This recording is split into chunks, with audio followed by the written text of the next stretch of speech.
Ang gabi na narinig kong tinawag akong gago ng aking asawa at biyenan, habang nagpapanggap silang may sakit. Iyon ang nagwasak sa aking dangal at tiwala. Maraming taon akong nagpakahirap bilang haligi ng tahanan, naglaan ng lahat. Pero, ako pala'y ATM lang, isang pinagkukunan ng pera, walang pakialam. Akala nila, wala akong nalalaman. Ngunit, ang kanilang kasinungalingan ang naging lihim kong yaman. Ang ebidensya, aking trump card. Hindi ito usapang pera. Ito ay dangal at hustisya. Hindi ako mananahimik.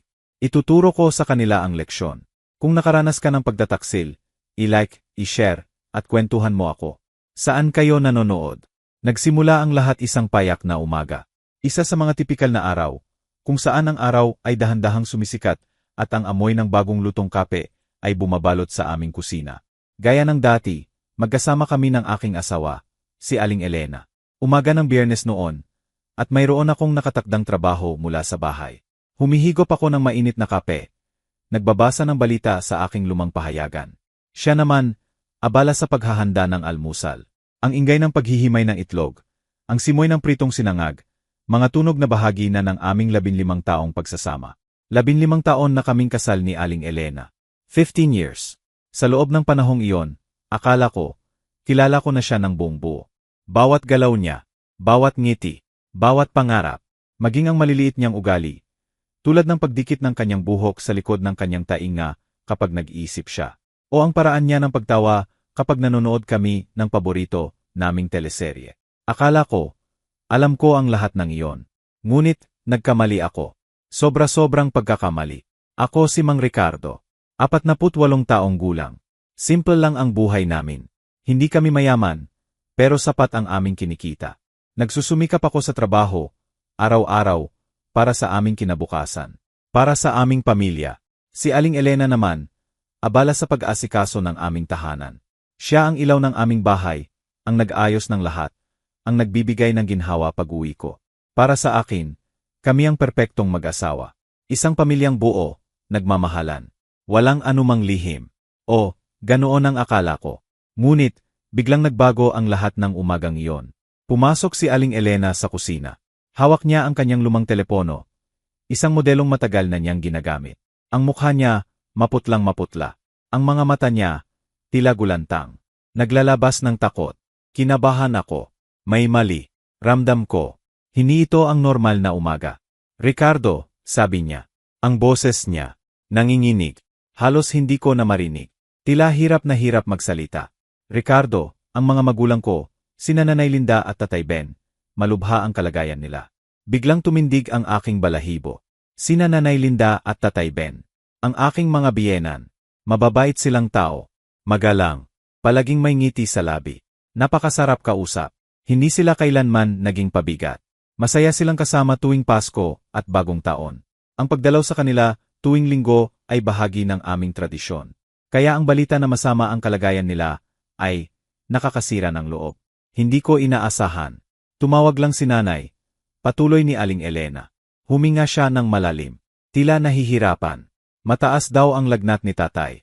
Si Nanay naman, matindi raw ang kirot na nararamdaman. Nakita ko ang tila luha sa gilid ng kanyang mata. O, akala ko, luha. Ang pananaw ko noon ay malabo. Sobrang labo.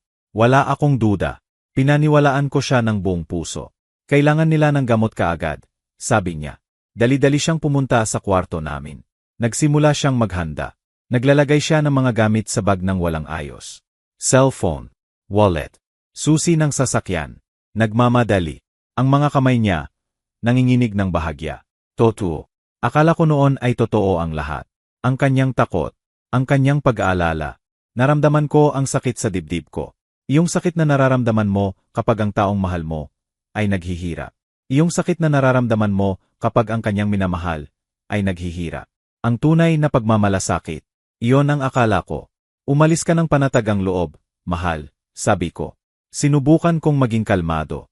Hindi ko gustong madagdagan pa ang kanyang alalahanin. Ako na ang bahala sa lahat dito. Sa bahay, sa mga gawain. Huwag kang mag-alala. Ang mahalaga, alagaan mo sila Nanay at Tatay. Ngumiti siya ng bahagya. Isang tipid na ngiti. Tumango. Lumapit sa akin. Binigyan ako ng mabilis na halik sa pisngi. Isang mabilis na halik. Hindi man lang nagtagal. Ni hindi ko man lang naramdaman ang init. Pagkatapos, dali-dali siyang lumabas. Umalis. Narinig ko ang makina ng kanyang sasakyan. Umandar. Ang tunog nito, papalayo. Unti-unti. Hanggang sa hindi ko na ito marinig. Ang katahimikan ng umaga ay bumalik. Ngunit mas mabigat na ngayon. Naiwan ako sa kusina.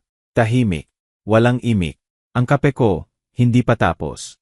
Tila hindi na masarap. Doon ako nanatili. Nag-iisip. Nag-alala. Para kina Nanay Linda at Tatay Ben. Iniisip ko ang kanilang kalagayan. Ang dalawang matanda. May sakit. Mag-isa. Kasama si Aling Elena. Napakabuti ni Nanay Linda at Tatay Ben. Palagi silang masaya. Masipag. Never kong narinig na nagreklamo. Palaging may kwento. Mga kwento ng kanilang kabataan. Mga kwento tungkol sa aming pamilya. Hindi ko makapaniwala na sila ay naghihirap. Na sila ay may sakit. Ang mga taong iyon, sila ang nagturo sa akin ng maraming bagay tungkol sa pamilya. Tungkol sa pagmamahalan. Ang ideya na sila ay may sakit. Ang ideya na sila ay nahihirapan. Ito ay nakakagulo sa aking isip. Nakakabahala. Bilang isang manugang, pakiramdam ko ay obligasyon ko rin silang alagaan. Mahalin. Ito ang katuruan sa ating kultura, hindi ba? Ang paggalang at pag-aalaga sa mga nakatatanda. Sinubukan kong ipagpatuloy ang aking trabaho. Nagsisimula na ang work from home ko. Mga email, mga ulat, mga dokumento. Pero, hindi ko magawa. Lumilipad ang isip ko. Palagi itong bumabalik sa kanila. Sa sitwasyon ni Nanay Linda at Tatay Ben. 2 oras. 2 mahabang oras. Hindi ko maintindihan. Bakit hindi ko man lang sila matawagan? Bakit hindi ako na-update ni Aling Elena? Baka naman masyado siyang abala. Baka naman hirap siyang makipag-usap. Ganoon ang pilit kong sinasabi sa sarili ko. Napakasama kong pakiramdam. Ang pagkabalisa ay unti-unting lumalaki sa aking dibdib. Nagsimula akong maglakad-lakad sa bahay. Walang direksyon. Iniisip kung ano ang pwede kong gawin. Pakiramdam ko ay kailangan kong kumilos. Kailangan kong gawin ang isang bagay. Para ipakita ang aking malasakit. Ang aking pagmamahal. Hindi lang para kay Aling Elena. Kundi para sa buong pamilya. Para sa mga taong mahal ko. Ang mga taong pinagkakatiwalaan ko. Isang ideya. Isang napakagandang ideya. Ang ideya na sa oras na iyon ay tila napakabusila. Napakapurong pagmamahal. Isang ideya na punong-puno ng pag-asa. Puno ng pagmamahal sa pamilya. Kung alam ko lang. Kung alam ko lang kung ano ang naghihintay sa akin. Kung alam ko lang. Siguro, hindi ko sana ginawa. Siguro, nanatili na lang ako sa bahay. Naghintay. Ngunit, huli na. Huli na ang lahat. Ang aking tiwala, ang aking pananampalataya, ang aking pagmamahal, lahat iyon ay parang usok na nawala. Parang bula na sumabog. Ang buong pananaw ko sa aming pagsasama. Sa aking pamilya, nagbago. Ang ideya, iyon ang magiging simula ng lahat. Ang simula ng aking pagmulat. Ang simula ng aking matinding pagkabigo. Ang simula ng isang kwento na hindi ko kailanman inakalang mangyayari. Pero noon, sa umagang iyon, ang tanging nasa isip ko ay ang pag-asa. Ang pag-asa na maging mabuting manugang.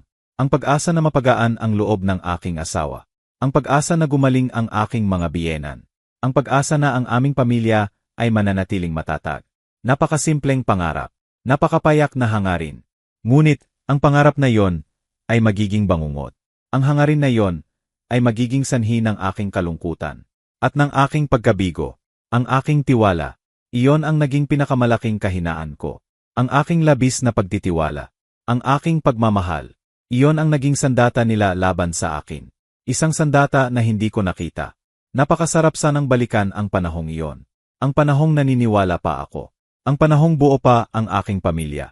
Ang panahong hindi pa ako niloloko. Ang panahong pakiramdam ko'y buo pa ako. Ngunit, hindi na pwedeng balikan. Wala nang babalikan. Ang pagtataksil, ito ay parang isang malalim na sugat. Mahirap gumaling. Minsan, hindi na talaga gumagaling. At ang sugat na iyon ay nagsimula sa isang umaga. Isang umaga na puno ng drama. Puno ng kasinungalingan. Isang umaga na, tanda ko pa rin, hanggang ngayon. Bawat detalye, bawat galaw, bawat salita. Habang naiwan ako sa tahimik na kusina, ang kape ko'y lumalamig na. Hindi ko na magawang ihihip pa. Nandoon lang ako, nakatayo. Nakatulala, ang isip ko, malayo. Palaging bumabalik sa isang bagay. Sina Nanay Linda at Tatay Ben. Ang kalagayan nila. Ang tindi ng sakit na sinasabi ni Aling Elena. Napakasama ng pakiramdam ko. Iyong pakiramdam na may gusto kang gawin, pero hindi mo alam kung paano. Iyong pakiramdam na ang mga mahal mo ay naghihirap, at parang wala kang magawa. Bilang manugang, bilang asawa, pakiramdam ko'y dapat akong kumilos. Dapat akong umalalay. Ito ang aking tungkulin. Sinubukan kong ipagpatuloy ang trabaho ko. Nagbukas ako ng laptop. Nagsimulang magbasa ng mga email. Pero, lumilipad ang isip ko. Paulit-ulit sa isang tanong. Kumusta na kaya sila? Bakit hindi pa nagte-text si Aling Elena? Baka naman, tulad ng sabi niya, sobrang abala siya. Baka nag-alaga siya. Hindi ko gustong mag-istorbo. Kaya hinayaan ko na lang. Pero, hindi ko talaga may focus ang sarili ko. Bawat letra na binabasa ko sa screen. Bawat ulat na sinusubukang intindihin. Ang isip ko'y naglalakbay. Nasa bahay ni Nanay Linda. Iniimagine ko sila. Naghihirap. Humihina. Kailangan ng tulong. 2 oras ang lumipas. Mahaba. Napakahabang 2 oras. Sa loob ng panahong iyon, hindi ako mapakali. Lumakad ako papunta sa sala. Tapos, sa kusina ulit. Sa labas ng bintana.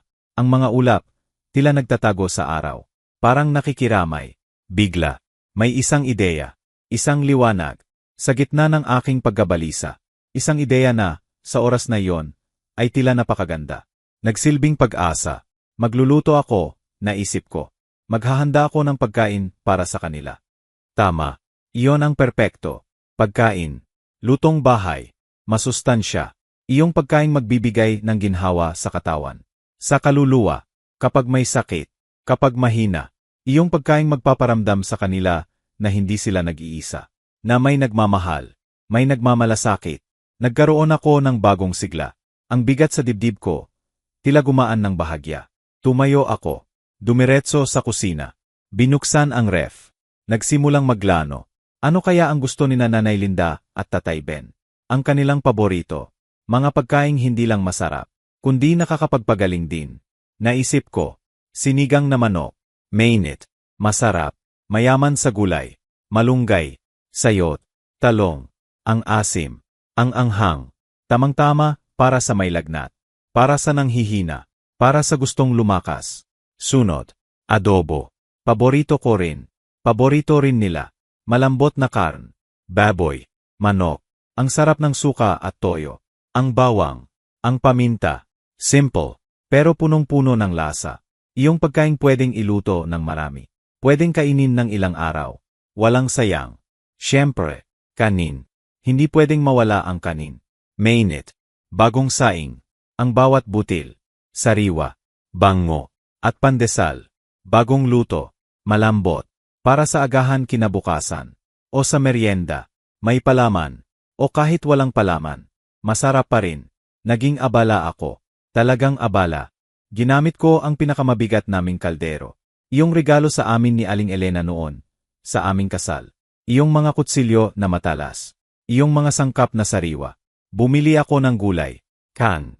Lahat ng kailangan. Fresh from the pelink. Inabot ako ng oras. Mahabang oras. Hindi lang isa.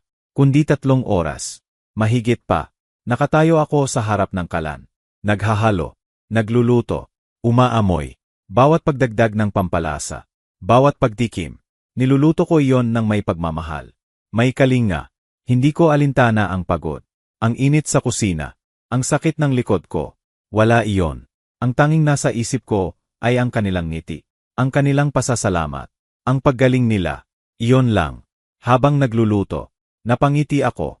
Sa sarili ko. Anong galing kong manugang? Bulong ko. Anong galing kong asawa? Anong buti ko? Sa pamilya ko. Naisip ko si Aling Elena. Magiging proud siya sa akin. Naisip ko. Siguradong matutuwa siya. Makita niyang inaalagaan ko rin ang kanyang mga magulang. Hindi lang siya, kundi ako rin. Ang gandang isipin. Isang pamilyang nagtutulungan. Nagmamahalan. Walang iwanan. Sa hira at ginhawa. Sa sakit at saya. Iyon ang pangarap ko. Ang aming pamilya. Natapos ko ang pagluluto bandang 3 ng hapon. 3 oras. O mahigit pa. Ang kusina namin, puno ng amoy ng lutong bahay. Mainit. Masarap. Punong-puno. Inimpake ko ang lahat. Maingat. Sa mga thermal container. Iyong mga plastic container na nagpapanatili ng init. Malalaking container. Sapat para sa ilang araw. Hindi lang pang isang kainan, kundi para sa buong linggo. Para hindi na sila mag-alala sa pagluluto. Para makapagpahinga sila. Inilagay ko ang mga container sa mga kahon. Initape ko ng maigi. Ayaw kong matapon. Ayaw kong masira. Pagkatapos, dahan-dahan kong dinala sa garahe. Inilagay sa likod ng aking lumang sasakyan. Isang Toyota Corolla. Matanda na, pero maaasahan pa rin. Sinuri ko ulit ang lahat. Wala bang kulang? Mayroon bang dapat idagdag? Naisip ko. Prutas. Yes. Sariwang prutas. Mansanas. Saging. Mga pampalamig. Juice. Kaya dumaan ako sa isang minimart. Malapit lang. Bumili ako ng ilang prutas. Mga natural na juice. Mga pampalamig. Para hindi lang mainit ang pagkain, kundi pati inumin. Ito, sabi ko sa sarili ko. Ito na ang magiging perpektong sorpresa. Ang perpektong sorpresa. Iyon ang akala ko. Hindi ko alam. Ang perpektong sorpresa pala na iyon ay para sa isang perpektong kasinungalingan. Ang biyahe patungo sa bahay ni Nanay Linda at Tatay Ben. Mga 40 minuto, kung hindi traffic. Sa isang payak na subdivision sa kabilang bayan. 40 minuto. Sa loob ng 40 minutong iyon, nagmamaneho ako. Tahimik. Pero ang puso ko, puno ng saya. Sumisipol ako ng mga lumang kanta. Iyong mga kanta ni Regine Velasquez o ni Sharon Cuneta. Mga kanta na paborito naming pakinggan ni Aling Elena. Pakiramdam ko, ako ang bayani ng sarili kong kwento. Ang perpektong asawa. Ang perpektong manugang. Ang mabuting tao na nagmamahal sa kanyang extended family. Nang walang anumang kapalit. Walang sinumang humihiling. Kusang loob. Buong puso. Napakasaya ng aking kalooban. Ang sikat ng araw sa hapon. Tila lalong nagbibigay ng liwanag sa aking paglalakbay. Ang simoy ng hangin.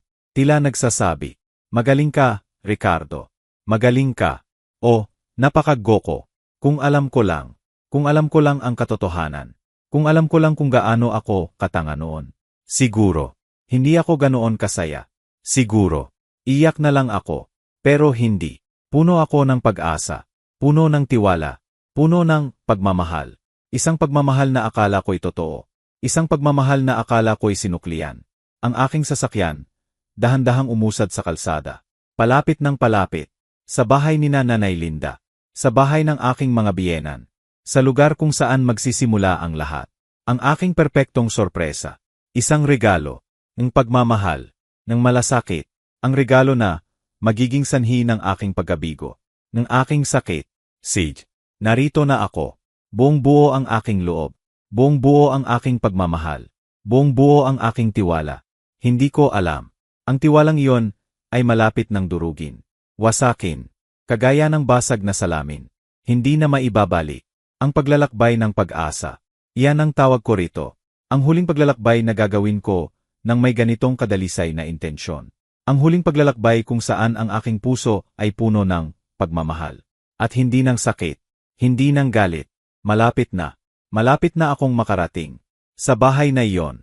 Sa bahay kung saan ang katotohanan ay naghihintay. Ang katotohanan na magpapabago ng lahat. Magpapabago sa akin. Magpapabago sa aming buhay. Pero, hindi ko pa alam. Nagmamaneho pa rin ako. Sumisipol. Masaya. At puno ng pag-asa. Sige. Nandito na ako. Nakarating ako sa subdivision ni Nanay Linda at Tatay Ben. Ang pagmamaneho ko, puno ng kasiyahan. Ang puso ko, tila lumulutang. Akala ko, dadalhin ko ang ginhawa sa isang pamilyang naghihirap. Pero, ang totoo, sarili ko pala ang mas nangangailangan ng ginhawa. Ang bahay nila, pamilyar sa akin. Daang-daang beses na akong naparoon. Pasko, Kaawan, mga simpleng linggo. Nakasanayan ko na ang bawat sulok. Ang kulay ng pintura. Ang mga halaman sa hardin. Ang lahat. Pinarko ang aking sasakyan, mga ilang bahay ang layo. Ayoko kasing masira ang sorpresa.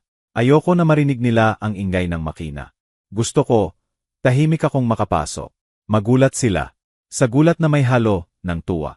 Dahan-dahan akong bumaba. Maingat. Kinuha ko ang mga kahon ng pagkain mula sa likod ng sasakyan.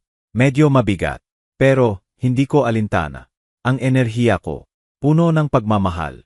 Puno ng layunin. Naglakad ako ng dahan-dahan. Tahimik.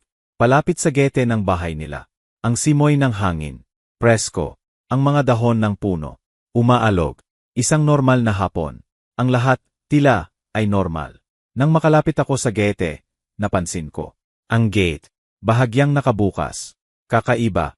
Naisip ko. Nagtataka. Pero, agad kong binigyan ng paliwanag. Sa sarili ko. Siguro, sabi ko. Nagmamadali si Aling Elena kanina. Nagmamadali siya. Para alagaan ang kanyang mga magulang. Hindi na niya nasara. Normal lang iyon. Tinulak ko ng mahinahon ang gate. Tumikhim. Dahan-dahan. Walang ingay. Pumasok ako sa maliit na hardin. Ang mga halaman. Ang mga bulaklak. Ang mga nakatanim na okra. Ang lahat, mukhang maayos. Walang bahid ng anumang problema. Walang bahid ng anumang sakit. Umakyat ako sa 3 baitang ng balkonahe. Dala ko pa rin ang mga kahon ng pagkain. Medyo mabigat talaga. Pero, hindi ko naramdaman.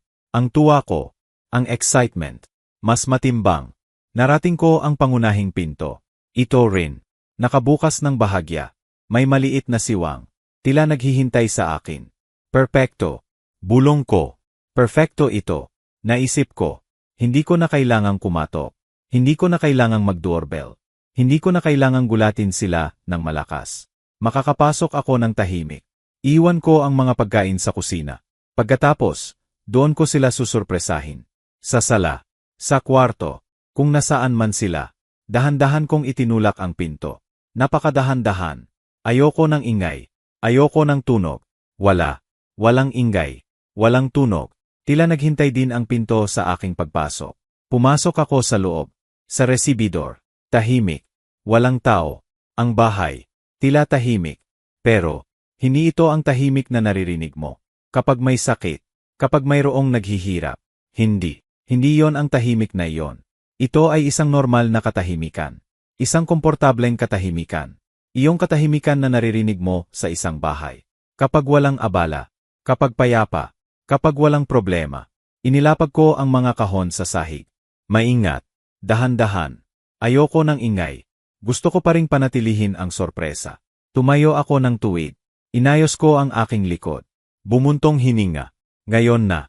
Ngayon na ang oras para sorpresahin sila. At doon ko narinig. Mga boses. Nagmumula. Sa sala. Hindi ito unggol ng sakit. Hindi ito mahinang boses ng mga taong may sakit. Hindi. Mali ako. Ito ay tawanan. Malakas na tawanan. Malinaw. Puno ng buhay. Huminto ang aking utak. Bigla. Tila may huminto sa oras. Nalito ako. Hindi ko maintindihan. Bakit may tawanan? Bakit ang saya ng boses? Sabi ni Aling Elena, malubha ang kalagayan nila. Kaya niya umalis ng nagmamadali.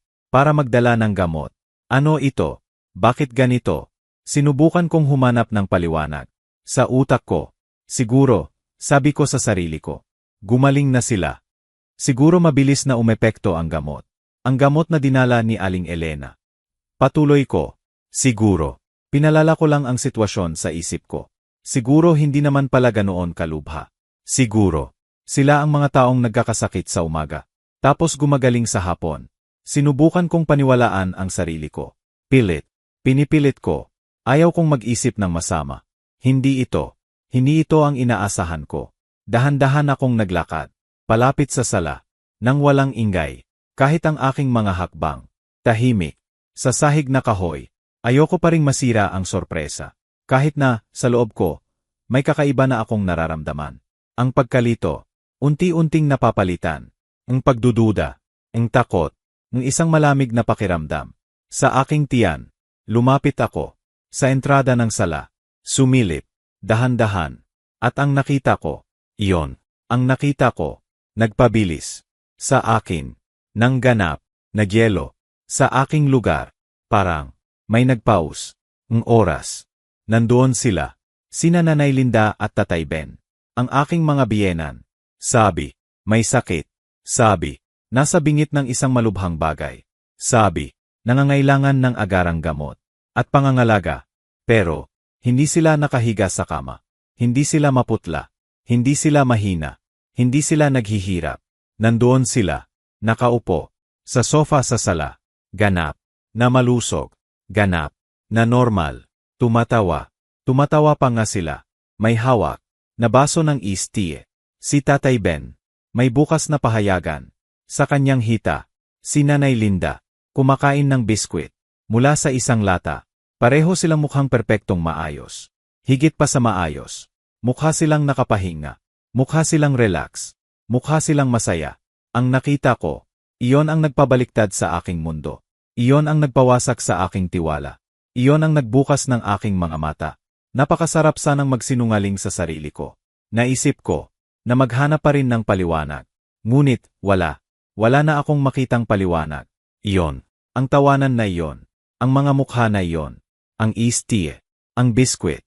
Ang pahayagan. Lahat. Nagsasabi ng isang katotohanan.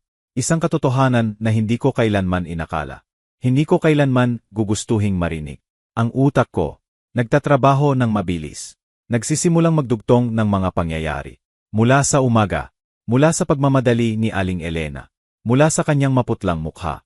Mula sa kanyang nanginginig na boses. Lahat. Nagiging kasinungalingan. Ang sakit. Nagkaroon ng malalim na butas. Sa aking dibdib. Mas masakit pa sa anumang sakit ng katawan. Nandoon lang ako. Nakatago. Sa likod ng peder. Pinagmamasdan sila. Hindi pa nila ako nakikita. Patuloy silang nag-uusap. Nagtatawanan. Sa isang bagay na nabasa ni Tatay Ben sa pahayagan. Tila. Ang mundo nila. Ay perpekto. Payapa. Masaya. Samantalang. Ang mundo ko. Ay nagigiba. Wasak. Sa harap ng aking mga mata. Ang aking perpektong sorpresa. Ang aking pagmamahal. Ang aking malasakit. Lahat iyon. Nagmistulang katatawanan. Ang tawanan na narinig ko. Iyon ang simula. Ang simula ng aking pagmulat. Ang simula ng aking matinding sakit.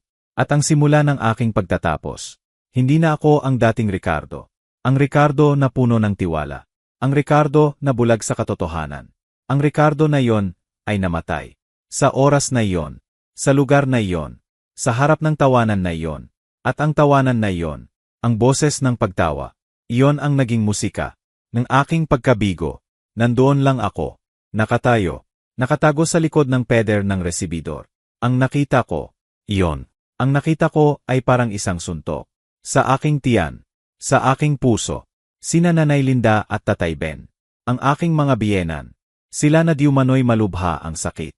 Sila na nangangailangan ng agarang gamot at pangangalaga. Nandoon sila. Nakaupo. Sa sofa. Masigla. Nakangiti. Tumatawa. Walang bakas ng lagnat. Walang bakas ng kirot. Walang bakas ng sakit. Si Tatay Ben. Nakabukas ang pahayagan sa kanyang hita. Relaxed. Comfortable. Si Nanay Linda. Kumakain ng biskwit. Mula sa isang lata. At umiinom ng iced tea. Ang mga ngiti nila. Ang kanilang pagtawa. Ang lahat. Para sa akin noon. Ito ay isang normal na senaryo. Pero ngayon. Sa oras na ito. Ang lahat ng iyon ay nagmistulang pek. Nagmistulang kasinungalingan. Hindi ko maintindihan. Bakit? Bakit sila nagpapanggap? Bakit sila nagsisinungaling? Ano ang nangyayari? Ang utak ko. Sinusubukang humanap ng paliwanag. Ang rason. Ang dahilan. Baka, naisip ko. Baka mabilis lang talaga ang epekto ng gamot. Baka, kakaiba lang talaga sila. Nagkakasakit sa umaga. Tapos, magaling na agad sa hapon. Pilit kong pinaniwalaan ang sarili ko. Ayaw kong mag-isip ng masama. Ayaw kong ang isip ko'y mapunta sa pinakamalalang posibleng katotohanan. Ngunit, unti-unti, ang bawat pilit na paliwanag, nagkawasak, nagmistulang usok, dahil sa nakikita ko, dahil sa katotohanan na bumabalot sa akin. Nandoon lang ako, pinagmamasdan sila, wala silang kaalam-alam na nandoon ako. Sa likod ng peder, nagsisimulang gumuho ang aking mundo. Patuloy silang nag-uusap, nagtatawanan, tungkol sa isang bagay, na nabasa ni Tatay Ben sa pahayagan. Ang kanilang boses, masaya, malakas, walang bahid ng pag-aalala, walang bahid ng anumang problema. Pagkatapos, bigla, tumayo si Nanay Linda, mula sa sofa, ang kanyang galaw, agad, mabilis, walang hirap, walang kirot, walang indikasyon ng sakit. Naglakad siya patungo sa kusina, walang abala, walang pag-alinlangan, tila, ang kanyang katawan, ay perpektong malusog. Doon ko naramdaman, ang isang malamig na kamay, na humahawak sa aking puso, nagsimulang humigpit, nagsimulang kumalat ang lamig, sa aking buong katawan. Hindi, ito ay hindi ito totoo, walang saysay, lahat ng sinabi ni Aling Elena, lahat ng kanyang pagmamadali, ang kanyang maputlang mukha, ang kanyang nanginginig na boses, lahat ng iyon ay isang malaking palabas, isang kasinungalingan, isang malaking kasinungalingan. Nagpabilis ang aking puso, pero hindi dahil sa takot, kundi dahil sa galit, sa pagtataksil. Tapos, bigla, narinig ko ulit ang boses. Isang boses na nagmumula sa mas malalim na bahagi ng bahay, mula sa mga kwarto sa likod. Ito ang boses ni Aling Elena, ang aking asawa, ang babaeng akala ko'y nagmamadaling pumunta dito para alagaan ang kanyang mga magulang, na di umano'y mamamatay na. Pero, ang kanyang tono, hindi yon tono ng pag-aalala, hindi yon tono ng pagkabalisa, hindi yon tono ng kalungkutan, kundi isang boses na kaswal, relaxed, halos masaya. Nakikipag-usap siya sa isang tao, at doon, ang narinig ko, iyon, ang mga salitang lumabas sa bibig nina Aling Elena at Kuya Benjo. Ang mga numerong binanggit nila. Iyon ang bumiyak sa aking puso. Iyon ang nagwasak sa lahat ng aking pinaniniwalaan. Ang mga ito ay sumugat sa akin ng malalim. Mas malalim pa sa anumang hiwa ng kutsilyo. Pumatak ang malamig na pawis. Sa aking noo, nanginginig ang aking buong katawan. Ang galit, ang sakit, ang pagtataksil. Naghalo-halo, nagmistulang ipo-ipo. Sa aking dibdib, gusto kong sumigaw. Gusto kong pumasok. Gusto kong durugin ang lahat. Gusto kong hingan sila ng paliwanag. Gusto kong sirain ang lahat ng nakikita ko. Ngunit, may pumigil sa akin. Isang bahagi ng aking utak. Isang bahagi na tila. Nagtatrabaho pa rin. Nang tama. Hindi, bulong ko.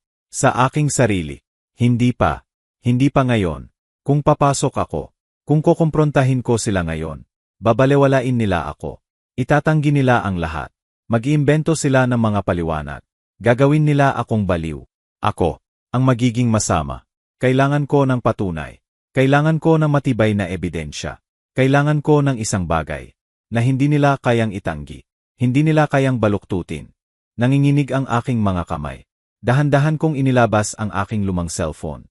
Mula sa aking bulsa. Inilagay ko ito sa silent mode. Ayoko ng tunog. Ayoko ng kahit anong ingay. Binuksan ko ang recording application. Maingat, dahan-dahan. Itinaas ko ang telepono patungo sa bahagyang nakabukas na pintuan ng kanilang opisina. Nagsimula akong mag-record. Bawat salita, bawat numero, bawat detalye ng kanilang planong halimaw. Hinuli ko. Hinuli ng aking telepono. Si Kuya Benjo, nagsasalita tungkol sa mga abogado. Sinasabi niya, kilala niya ang isang abogado na makakatiyak na kay Aling Elena mapupunta. Ang bahay, ang aming mga ipon, ang lahat, kailangan lang daw. Hintayin ang tamang panahon. Buuin ang tamang kaso. Ilarawan ako. Bilang pabaya. Walang pakialam. Siguro. Maging. Mapang-abuso. Ang aking bilas. Si Kuya Benjo. Ang aking sariling kamag-anak. Nagsasaad. Nagtuturo. Sa aking asawa. Kung paano ako sirain. Sa legal na paraan. 5 minuto. 5 mahabang minuto. Ng kanilang mga pagtatapat. Malinaw. Detalyado. Hindi may tatanggi. Ang lahat. Naka-record. Tapos. Narinig ko. May sinabi si Kuya Benjo. Tungkol sa pagre-review ng mga papeles. Narinig ko. May gumagalaw sa loob ng opisina. Palapit sila. Sa pintuan. Kailangan kong kumilos. Agad. Wala akong oras. Para tumakbo. Sa pasilyo. Nang hindi nila nakikita. Kumilos ako ng mabilis. Patungo sa banyo. Na nasa 2 metro lang. Mula sa akin. Pumasok ako. At isinara ang pinto. Iniwan ko itong bahagyang nakabukas. Mula sa siwang ng pinto ng banyo. Nakita ko sila. Nagdaan. Si Kuya Benjo. Nasa unahan. May hawak. Na folder. Puno ng papels. Sumusunod si Aling Elena. Relax. Nakangiti. Tila. Naglano lang. Pagkatapos kong makita ang lahat. Ang mga dokumento. Ang mga numero. Ang lihim na talaan ni Aling Elena. Ramdam ko. Hindi na ako ang dating Mang Ricardo. Ang galit. Ang kirot. Ang pagtataksil. Naghalo-halo. Sa aking dibdib. Nagmistulang apoy. Na unti-unting lumalamig. Nagiging yelo. Sa aking mga ugat. Hindi ako sumigaw. Hindi ako umiyak. Hindi ako nagwala. Hindi. Isang kakaibang kalmado ang bumalot sa akin. Isang kalmadong, puno ng determinasyon. Puno ng pag-iisip. Hindi ako magpapaapi, bulong ko. Sa aking sarili. Hindi ako magpapatalo. Kailangan kong maging mas matalino sa kanila. Kailangan kong laruin ang kanilang sariling laro. Pero, kailangan kong maging mas mahusay. Mas maingat. Inilabas ko ang aking telepono. Ang mga kamay ko, hindi na nanginginig. Ang utak ko, tila makinang nagtatrabaho. Naghahanap ng solusyon. Ng mga hakbang. Ang una kong tinawagan. Ang aking pinsan. Si Ate Miguel. Siya ay abogado. Abogado sa diborsyo. Magaling siya. Kilala siya. Bilang isang abogadong, hindi natatalo. Pinsan, sabi ko, sa kabilang linya, sinubukan kong gawing normal ang aking boses. Pero, alam kong hindi. Alam kong narinig niya ang bigat, ang lamig, sa aking boses. Ate Miguel, tawag ko sa kanya.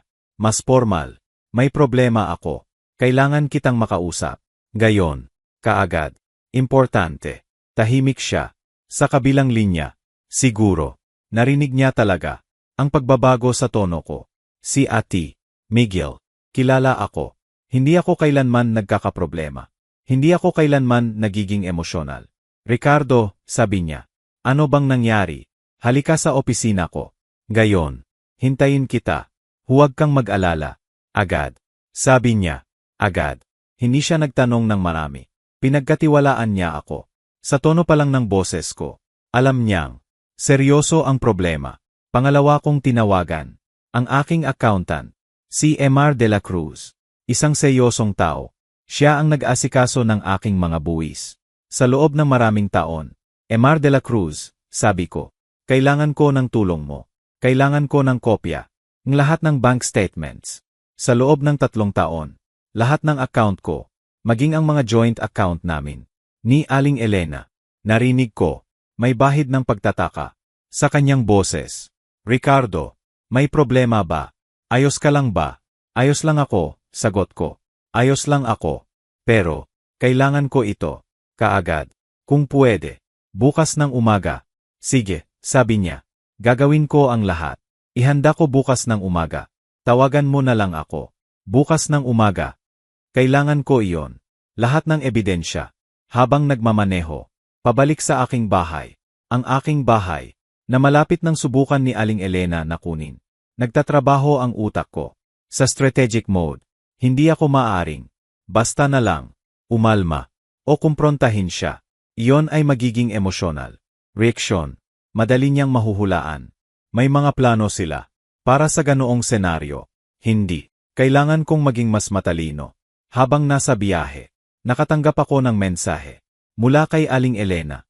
Mahal, mas maganda na ang kalagayan ni nanay at tatay, sabi ng mensahe. Malaki ang naitulong ng mga gamot. Pero, sa tingin ko, kailangan kong manatili dito. Ngayong gabi, para alagaan sila. Ikaw, relax ka lang sa bahay. Mahal kita. Binasa ko ang mensahe. 3 beses. Bawat salita, para sa akin, ay lason, na binalutan ng asukal. Mahal kita. Napatawa ako. Isang mapait na tawa. Napakadali para sa kanya. Naisulat ang mga salitang iyon. Habang nagpaplano sa aking pagkasira, hindi ako agad sumagot.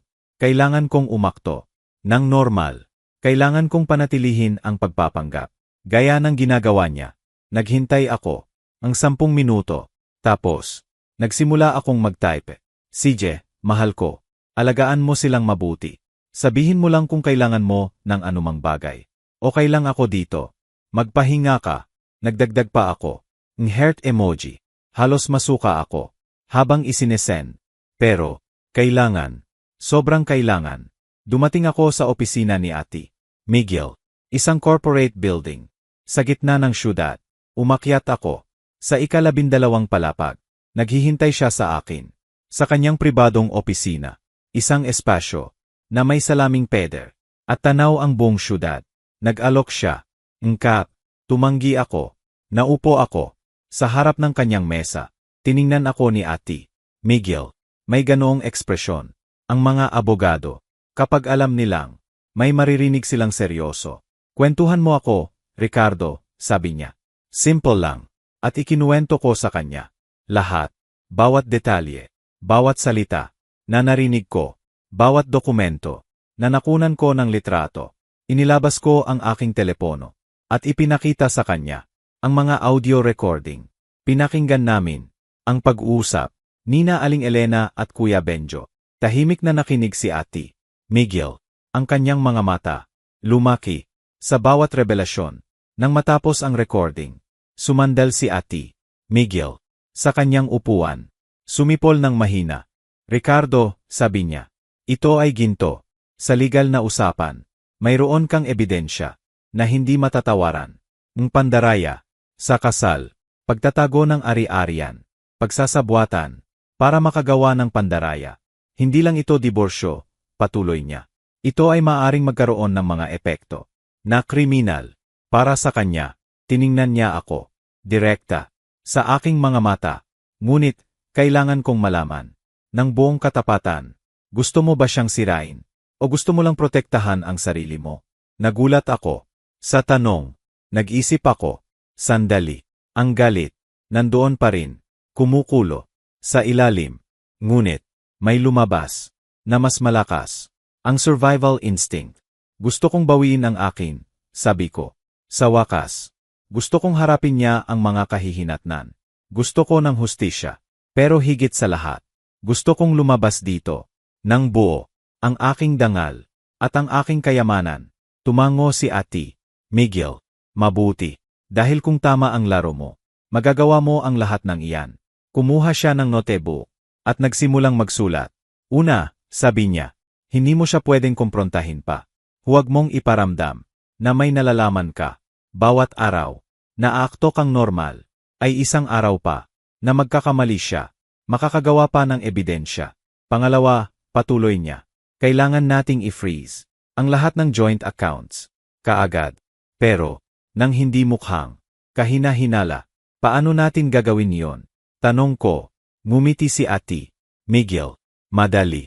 Bukas, pupunta ka sa bangko, magre-report ka ng kahina-hinalang aktibidad sa iyong mga account. Huwag mong babanggitin si Aling Elena.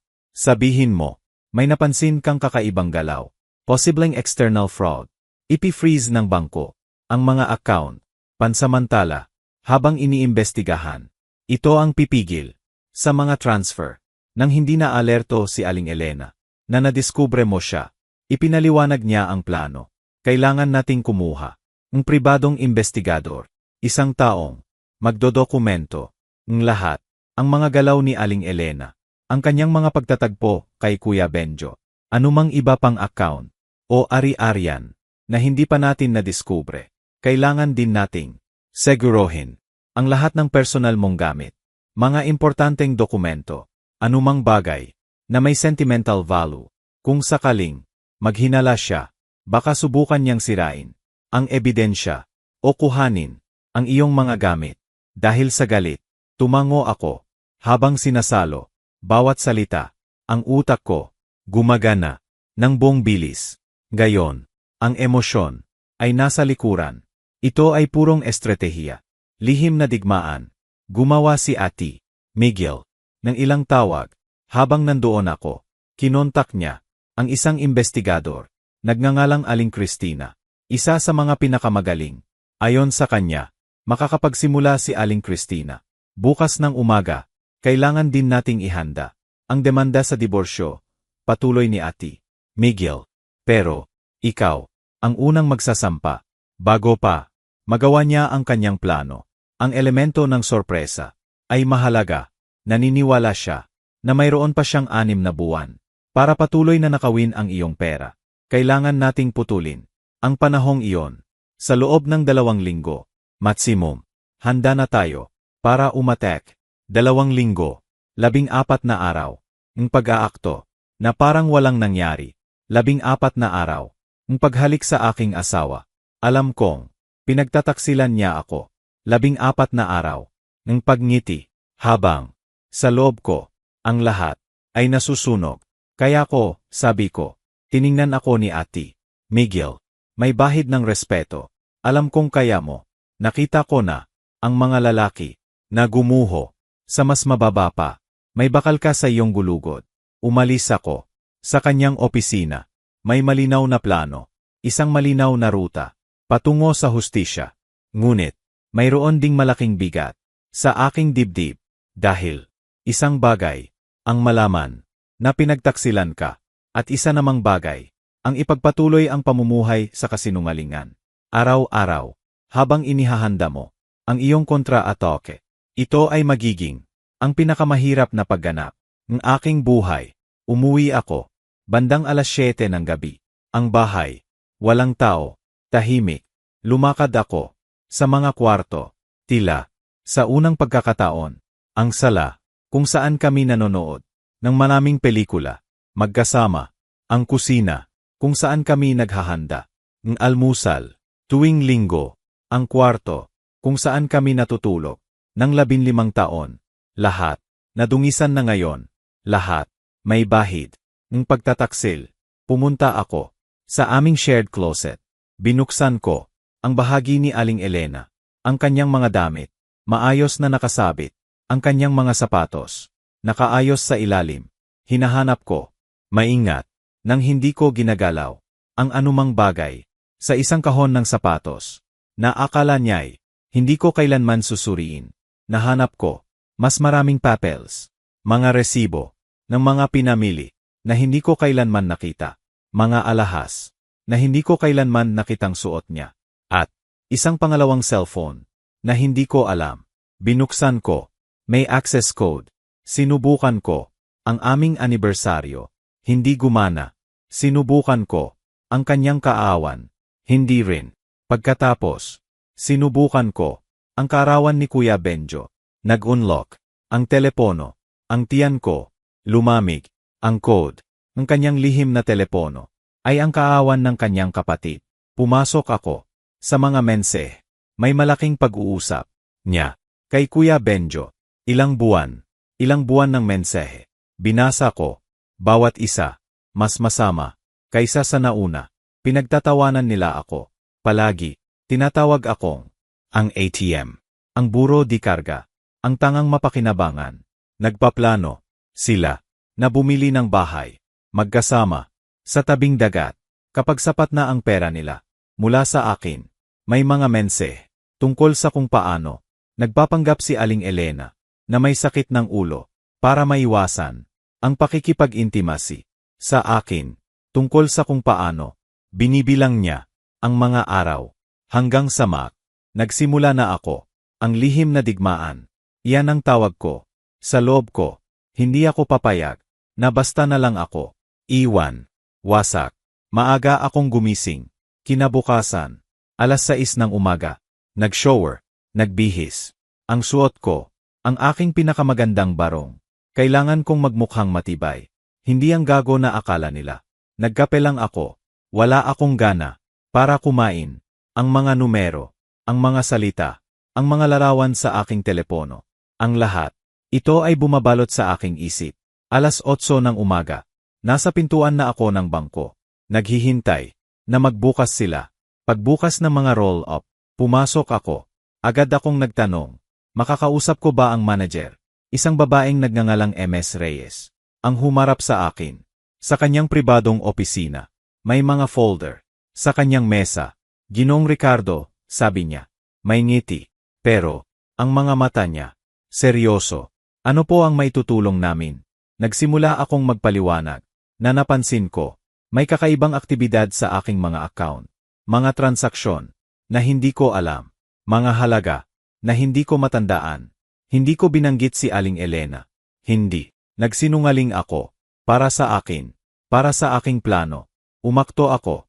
Bilang isang ordinaryong kliyente. Nag-alala. Sa posibleng pandaraya. Sa labas. External fraud. Iyon ang sinabi ko. Sinseryoso ni MS Reyes. Ang aking sinabi. Talaga. Kinuha niya ang aking impormasyon. Sinuri niya ang mga account sa kanyang computer. Nakita ko ang kanyang kilay. Umangat ng bahagya habang tinitingnan niya ang history ng mga transaksyon. Ginoong Ricardo, sabi niya. Ang kanyang boses. Bahagyang nagbago. May nakikita po ako dito. Paulit-ulit na paglilipat ng pera sa mga international account. Pinahintulutan niyo po ba ito? Umiling ako. Hindi po. Wala akong pinahintulutan na ganyan. Lalo na sa ibang bansa. Tumango siya. Siege po. Ipi-freeze ko po lahat ng account nyo. Agad. Bilang pag-iingat. Habang iniimbestigahan namin. Maaring abutin ito. Ng ilang araw. Perpekto. Sa aking isip. Iyon. Eksakto. Ang kailangan ko. Nagkasalamat ako sa kanyang profesionalismo.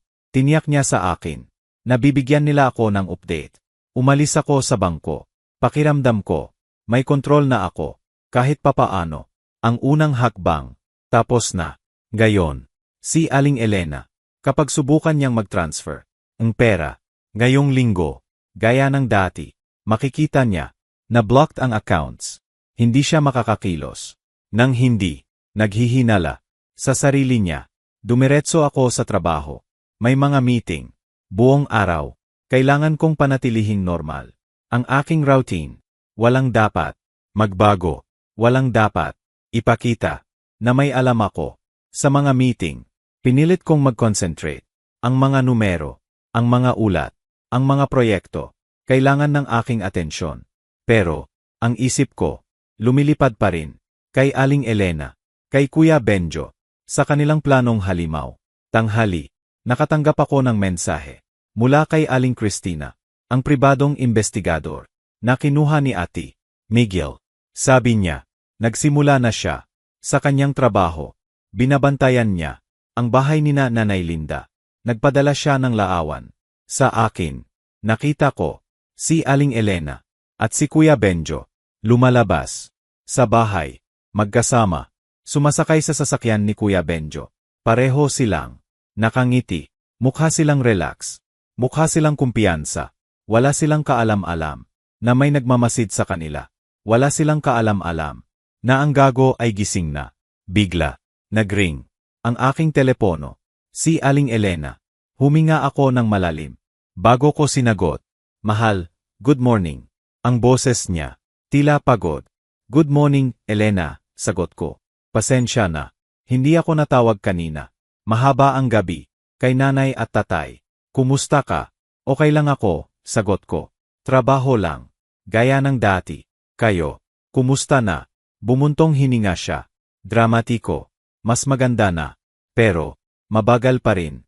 Sa tingin ko, kailangan kong manatili. Dito. Isa pang araw.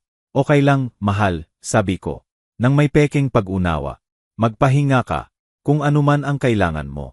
Ang pamilya mo. Ang una. Halos marinig ko. Ang kanyang ngiti. Sa kabilang linya. Salamat sa pag-unawa, mahal. Ikaw. Ang pinakamagaling na asawa sa mundo. Ang mga salitang iyon. Masarap sana. Kung 2 araw na ang nakalipas. Gayon. Para sa akin. Lason niyon. Sa aking tenga. Ang pinakamagaling na asawa sa mundo. Ang pinakamagaling na gago sa mundo. Iyon. Ang gusto niyang sabihin. Kinagabihan. Pagkatapos ng trabaho. Pumunta ako. Kay Emar de la Cruz. Ang aking accountant. Handa na niya. Ang lahat. Gaya ng kanyang pangako. 3 taon. Na bank statements. Naupo kami. Sa kanyang opisina. At sinuri. Bawat dokumento. Magkasama. Itinuturo ni Emar de la Cruz. Ang mga inconsistencies. Gamit ang kanyang daliri. Tingnan niyo po dito, Ginoong Ricardo. Sabi niya. Noong Enero ng nakaraang taon. Ang inyong kita. Ay 400,000. Pero, ang inyong gastos. Ay 475,000. Saan po napunta? Ang 75,000. Sinundan namin. Ang money trail. Mga maliliit na transfer. Sa simula. 1,000,000 dito. 15,000 doon. Napakaliit. Kaya hindi ko napansin. Pero, sa paglipas ng panahon, lumalaki ang mga ito. 25,000. 50,000. 100,000. Bawat linggo. Parang relo. Regular. Kinwenta ni Emar de la Cruz. Ang kabuuan. Sa loob ng 3 taon. Halos 5 milyon. Ang nawala. Sa aming accounts. 5 milyon. Nagtrabaho ako. Para sa 5 milyon. Na hindi ko kailanman nakita. Pero, mayroon pa, sabi ni Emar de la Cruz. Sinuri niya. Ang iba pang papeles. May bahay po kayo. Sa inyong pangalan. Pero, nakita ko dito. 2 taon na ang nakalipas. Kumuha kayo. Ng line of credit. Sa bahay na iyan. Para sa 2 milyon. Naalala nyo po ba? Na pinirmahan nyo iyan. Tiningnan ko siya. Wala akong maintindihan. Hindi po. Hindi ako kumuha ng anumang line of credit. Kinunot ni Emar de la Cruz ang kanyang noo. Kung ganoon, may gumawa. At tingnan nyo po dito. Ang perang iyon ay inilabas at inilipat sa isang account na hindi ko kilala. Ang aking bahay, ginagamit nila ang aking sariling bahay bilang collateral para magnakaw ng mas maraming pera. Ang bahay na binayaran ko sa loob ng maraming taon. Ang bahay kung saan akala ko ako ay tatanda. Nilagyan nila ng utang na 2 milyon nang walang kaalam-alam. Paano ito nangyari? Hindi ko pinirmahan yon, tanong ko. Tiningnan ako ni Emar de la Cruz. Nang may awa, kung may access po ang inyong asawa sa inyong personal na dokumento, medyo madali lang po na pekehin ang isang pirma, lalo na kung may kakuntsaba sa bangko na handang hindi masyadong suriin. Isang kakuntsaba sa bangko, isang insider. Ang sabwatan na ito, mas malalim kaysa sa akala ko. Ilang tao pa ang sangkot sa pagnanakaw sa akin. Ilang tao ang may alam at nanahimik. Naramdaman ko na nahihilo ako. Saglit, nag-alok si Emar de la Cruz. Ang tubig, ininom ko, dahan-dahan. Sinusubukang iproseso ang bagong layer na ito. Ang pagtataksil, kailangan ko ng kopya. Ang lahat ng ito, sabi ko. Sa wakas, handa na ni Emar de la Cruz. Binigyan niya ako ng isang makapal na folder na may bawat dokumento, bawat bank statement, bawat kahina-hinalang transaksyon. Markado, ang yellow highlighter. Mayroon pa akong iba, sabi niya. Tumawag ako sa mga kontak ko. Sa ibang bangko, mayroon ang inyong asawa. Ang 3 accounts na malamang hindi nyo alam. Isa, sa kanyang personal na pangalan. 2, sa pangalan ng kanyang kapatid na si Kuya Benjo. Ang kabuuang balanse, umaabot sa 10 milyon. 10 milyon, hindi 4 milyon. Gaya ng narinig ko, mahigit double. Sobrang dami. Naramdaman ko na umiikot ang kwarto. Mga taon ng aking buhay, mga taon ng trabaho, lahat, naging numero, sa mga account na hindi ko kailanman nakita. Sinadyang, inubos nila ako. Sistematikong, tila, ako, ay isang renewable resource. Tila, ang tanging layunin ko ay magbigay ng pera para sa kanilang kasiyahan. Nagpasalamat ako kay Emar de la Cruz. Sa kanyang masusing trabaho, inilagay niya ang isang kamay sa aking balikat. Ricardo, sabi niya, ako ay accountant. Sa loob ng 30 taon, marami na akong nakitang kaso, ang financial fraud. Pero, ito ay isa sa mga pinaka-calculated na nasaksihan ko. Ang inyong asawa ay napakatalino. Alam niya, eksakto, kung paano ito gawin. Nang hindi, nag-iwan, ng halata, na bakas, kung hindi nyo lang, nadiskubre, ang pag-uusap na iyon, sa aksidente, malamang, hindi nyo kailanman, nalaman, hanggang sa, huli na ang lahat, umalis ako, sa opisina ni Emar de la Cruz. May hawak na folder sa ilalim ng aking braso. Lumulubog na ang araw. Ang kalangitan, kulay orange at violet. Ang ganda, ang ironic, na ang mundo ay napakaganda. Habang ang aking mundo ay nagigiba, nagmaneho ako, pabalik sa bahay, sa autopilot mode, ang mga kamay ko, sa manibela, ang isip ko, nasa ibang lugar, ganap. Dumating ako sa bahay. Bandang 8:00 ng gabi, kumain ako, direktang, mula sa ref. Hindi ko na ininit. Ang pagkain, malamig na pasta, lasang karton. Pero, wala akong pakialam. Walang lasa ang lahat. Nitong mga nakaraang araw, naupo ako, sa sofa, kasama ang aking laptop. Binuksan ko, ang aking email. May mensahe, mula kay Aling Cristina, ang investigador. Ang mensahe, naglalaman. Ang ulat, para sa araw na iyon, si Aling Elena, ay nasa bahay lang, ng kanyang mga magulang, sa loob ng 2 oras. Sa umaga, ang natitirang bahagi ng araw, ay ginugol niya, Kasama si Kuya Benjo. Pumunta sila sa isang mamahaling restaurant. Tapos, sa isang jewelry store, kinuha ni Aling Christina ang mga larawan. Sa isa sa mga larawan, nakita ko si Aling Elena. Sinusubukan ang isang kwintas. Sa isa pa, nakita ko si Kuya Benjo.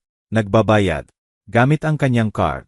Ang aking pera, bumibili ng alahas para sa aking asawa. Katuwaan ng kanyang kapatid. Ang kahihiyan, walang katapusan. Mayroon pang mga larawan. Si Aling Elena at si Kuya Benjo sa isang cave. Nakaupo, sobrang lapit, ang kanilang mga ulo, magkadikit, tumatawa. Sa isa pang larawan, nakita ko si Kuya Benjo, may braso, sa balikat ni Aling Elena. Mukha silang sobrang comfortable, sobrang malapit. Mayroong isang bagay sa aking tiyan na lumamig. Hindi, sabi ko, sa aking sarili. Huwag kang mag-isip ng ganyan. Masama na. Huwag mo nang dagdagan pa. Ang ganyang hinala. Pero, ang binhi ay naitanim na. Ang paan nila ng pagtingin sa isa't isa. Sa mga larawan, ang pagiging pamilyar, ang pagiging intimate. Magkapatid sila. Pero, may kakaiba. Talaga. Baka, sobra lang akong nasaktan. Sa puntong ito, na nakikita ko na ang pagtataksil sa bawat anino. Hindi ko na kayang pagkatiwalaan ang sarili kong paghuhusga. Gayon, lahat ng akala kong alam ko ay naging kasinungalingan. Noong gabing iyon, tumawag ulit si Aling Elena.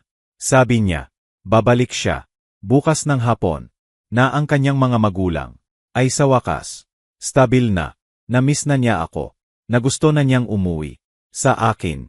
Miss na rin kita. Nagsinungaling ako. Magkita tayo bukas. Gumawa siya. Ang tunog ng halik sa telepono. Mariin kong ipinikit ang aking mga mata. Paano niya nagagawa iyon? Paano siya nagiging napakamapagmahal, napakasincere, habang sinasaksak niya ako sa likod. Pagkatapos kong ibaba ang telepono, sa wakas, pinayagan ko ang sarili ko na maging mahina. Kumuha ako ng isang malaking baso ng whiskey. Ininom ko agad ang likido. Sinunog ang aking lalamunan. Pero, ang sakit ay welcome. Isang bagay na totoo. Isang bagay na nararamdaman. Kumuha ako ng isa pa at isa pa. Hindi hanggang sa malasing ako, kundi hanggang sa mawala ng bahagya. Ang sakit, ang hapdi, ng pagtataksil, kahit pansamantala. Bukas, babalik na siya sa bahay. Kailangan ko siyang makita. Kailangan ko siyang hawakan. Kailangan kong umakto, na parang walang nangyari. Na parang, ako pa rin, ang tangang asawa, na akala niya'y ako. Konti na lang, sabi ko, sa aking sarili. Konti na lang, ilang linggo pa, ang pagpapanggap, at matatapos na ang lahat. Darating, ang hustisya. Kailangan kong maniwala. Iyon, ang tanging, nagpapanatili, sa akin, na matino. Ang sumunod na araw, matapos ang pag-usap namin ni Emar de la Cruz, ay puno ng paghihintay. Puno ng pagpapanggap. Dumating si Aling Elena sa bahay. Bandang 5:00 ng hapon. Isang oras akong mas nauna sa kanya. Sinigurado kong ang lahat ay magmukhang normal. Ang sala, maayos. Ang aking bag, sa tabi ng pinto. Ang aking jacket, nakasabit sa sabitan. Ang perpektong asawa, na bagong uwi mula sa trabaho. Narinig ko ang sasakyan niya. Nagpark sa labas. Huminga ako ng malalim. Lalim na lalim. Ang pagganap, nagsisimula na. Gayon, pumasok siya. Dala ang kanyang bag. Sa balikat, mukha siyang pagod. Baka, nagpapanggap lang din siya. Hindi ko na alam. Hindi ko na matukoy kung ano ang totoo. Kung ano ang palabas. Mahal, sabi niya. Ngumiti siya. Pero, ang ngiting iyon, hindi na nakarating sa kanyang mga mata. Sa tingin ko, tumayo ako mula sa sofa. Lumapit sa kanya. Niyakap ko siya. Ang pabango niya, bumalot sa akin. Iyong pabango na ako mismo ang bumili. Para sa kanya, sa aming anibersaryo. Ang katawan ko, matigas. Pero, pinilit kong mag-relax. Hindi siya dapat makahalata ng anumang kakaiba. Kumusta na ang mga magulang mo? Tanong ko. Sinubukan kong gawing normal ang aking boses. Kahit ang bawat salita ay parang buhangin na pumapasok sa aking lalamunan. Ay, mas maganda na, Ricardo, sagot niya. Ibinaba niya ang kanyang bag. Salamat sa Diyos. Virus lang pala. Matindi. Pero, gumagaling na sila. Tiningnan niya ako. Gamit ang mga mata niya. Iyong mga mata na minsan.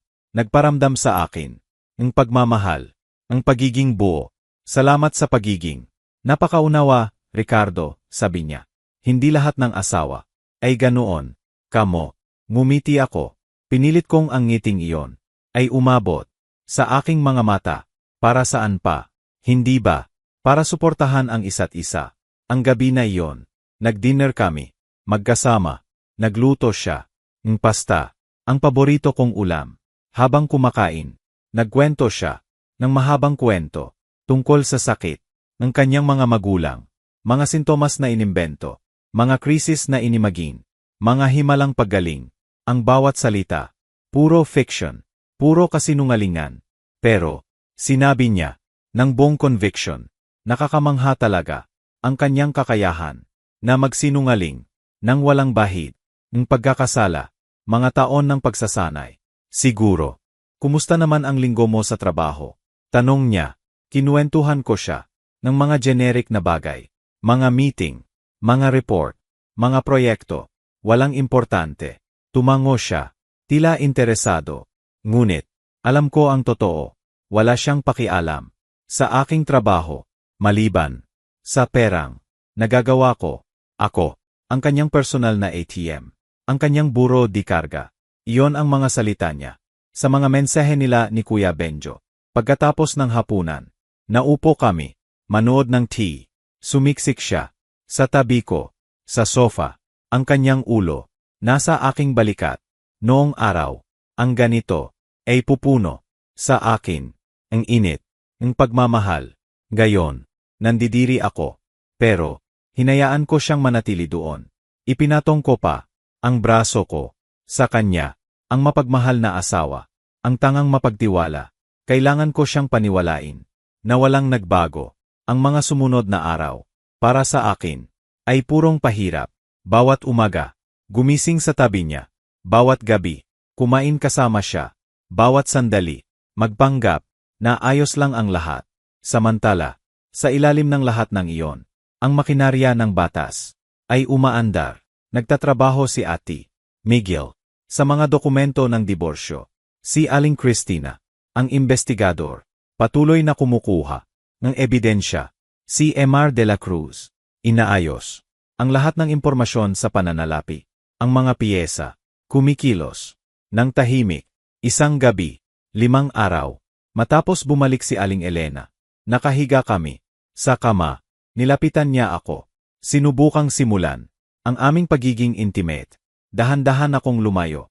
Sinabi ko sa kanya, napagod ako, na mabigat ang linggo ko. Sa trabaho, nagpout siya. Ay, CJ, mahal. Magpahinga ka. Tumalikod siya. At mabilis na nakatulog. Nanatili akong gising. Nakatingin sa kanyang likod. Nagtataka. Paano ako napunta sa ganito? Paano ako naging napakabulag? Kinabukasan, nakatanggap ako ng tawag mula kay MS Reyes. Sa bangko, Ginoong Ricardo, sabi niya, kailangan po kayong pumunta sa branch. May bagong balita tungkol sa inyong kaso. Pumunta ako sa oras ng lunch ko. Pinapasok ako ni MS Reyes sa kanyang opisina. May mga dokumento nakakalat sa kanyang mesa. May nakita po kaming nakakabahala, sabi niya. Ang mga transaksyon na inyong iniulat ay may napaka-espesipikong pattern. Lahat po ay pinahintulutan mula sa inyong account. Ngunit, ang IP address kung saan ito ginawa ay hindi tugma sa alinman sa inyong device. Ano po ang ibig sabihin niyan? Tanong ko, kahit alam ko na ang sagot. Tiningnan ako ni MS Reyes nang seryoso. Ibig sabihin po, may ibang tao na may access sa inyong account. Isang taong kilala ang inyong password. Malamang, isang taong malapit sa inyo. Isang taong pinagkakatiwalaan nyo. Kailangan po naming malaman kung gusto nyo na magsampa ng kaso para sa pandaraya. Hindi pa po, sagot ko. Kailangan ko pa pong tapusin ang pagkuha ng ebidensya. Tumango si MS Reyes. Naiintindihan ko po. Samantala, ipi-freeze po namin ang lahat ng account. Bilang pag-iingat, hindi na po makakapaglipat ang pera nang wala ang inyong personal na pahintulot. Nagbigay ito sa akin ng kasiyahan, si Aling Elena. Siguradong nagkakaproblema sa pagtatangka na gawin ang kanyang lingguhang transfer nang walang tagumpay. Parang inanyayahan ko ang tawag. Nagring ang telepono ko. Si Aling Elena. Huminga ako ng malalim. Bago ko sinagot, "Mahal, may problema sa bangko," sabi niya. Ang kanyang boses. Sinusubukang maging kaswal. Pero, nakita ko ang kanyang takot. Sa ilalim, sinubukan kong maglipat ang pera para sa ilang bayarin. At, blocked ang account. May alam ka ba dito? Umakto ako. Na nagulat. Talaga, hindi. Wala akong alam. Baka error lang sa sistema. Tawagan mo ang bangko. Tinawagan ko na, sagot niya. Sabi nila, ikaw daw ang nag-report ng kahina-hinalang aktibidad. At, ipi-freeze nila ang lahat. Bakit mo ginawa iyon? Nang hindi sinasabi sa akin. Ang kanyang tono, nagsisimulang maging mapanumbat. Pinanatili kong kalmado ang aking boses. Nakakita ako ng ilang kakaibang galaw. Nitong nakaraang linggo, nang tingnan ko ang account online, gusto kong maging maingat. Hindi ko inakalang ganoon kaseryoso. Pwede kang pumunta sa bangko bukas at linawin ang lahat. May katahimikan. Sa kabilang linya, naiimagine ko siya. Nag-iisip ng mabilis. Sinusubukang humanap ng solusyon. Sa wakas, sabi niya, Sage, pupunta ako bukas. Magkita tayo sa gabi. Ibinaba niya ang telepono. Nang hindi nagpapaalam. Iyon, ang unang butas. Sa kanyang pagpapanggap. Ang unang pagkakataon. Na hindi niya ganap na mapanatili ang kanyang facade.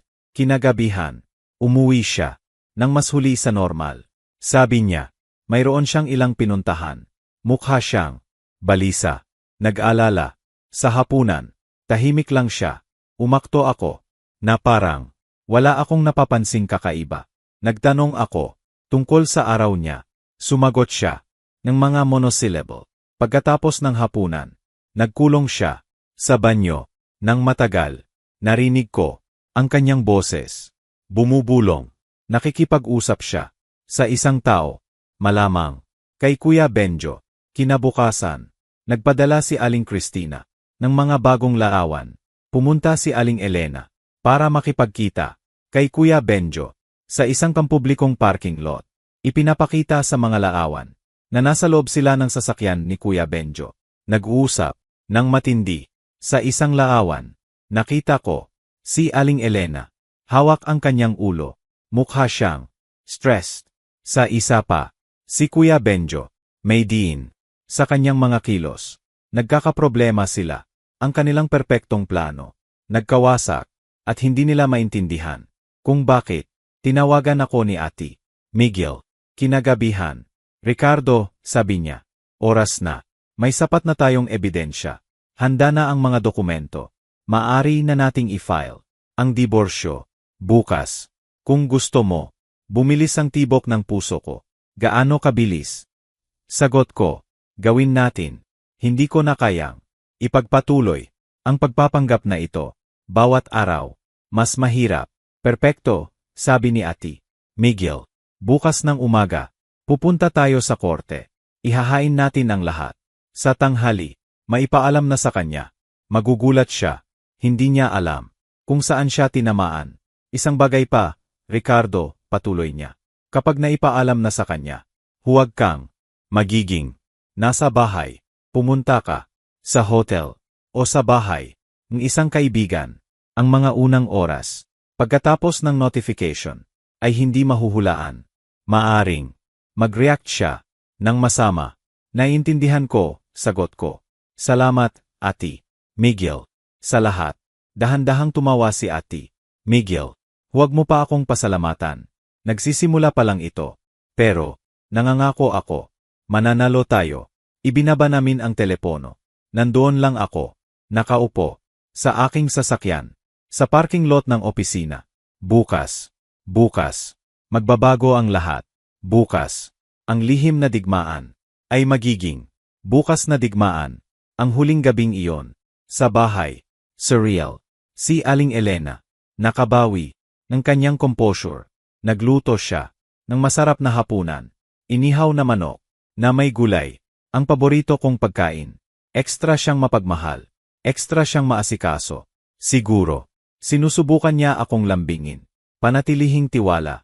Habang hinahanap nila ni Kuya Benjo ang solusyon sa problema.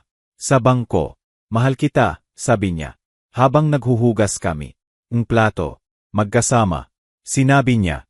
Habang direktang nakatingin sa aking mga mata, tila, talagang, nararamdaman niya. Mahal din kita. Automatiko kong sinagot. Lumabas ang mga salita. Pero, walang kahulugan. Para sa akin, patay. Ngumiti siya. At hinalikan ako. Hinalikan ko siya. Sa huling pagkakataon. Kahit, hindi niya alam. Iyon, ang aming huling halik. Bilang mag-asawa. Noong gabing iyon, natulog ako. Nang maaga. Sabi ko, sobrang pagod ako. Si Aling Elena, nanonood ng TV. Sa sala. Narinig ko ang kanyang tawa sa mga peder. Isang tawa nang walang pag-aalala, nang walang pagkakasala. Bukas, mawawala ang tawang iyon. Bukas, magigiba ang kanyang mundo, gaya ng pagiba ng aking mundo. Ilang araw na ang nakalipas. Sa pasilyo, ng bahay ng kanyang mga magulang. Ang pagkakaiba, karapat-dapat siya. Ako, hindi. Ipinikit ko ang aking mga mata. Sinubukan kong matulog, pero hindi ako makatulog. Ang isip ko, ayaw tumigil. Iniisip ko ang lahat. Sa loob ng 15 taon, ang mga sandali na akala ko, totoo, ang mga kasinungalingan na nakikilala ko na ngayon. Bukas, magsisimula ang bago kong buhay. Isang buhay nang walang Aling Elena. Isang buhay nang walang pagtataksil.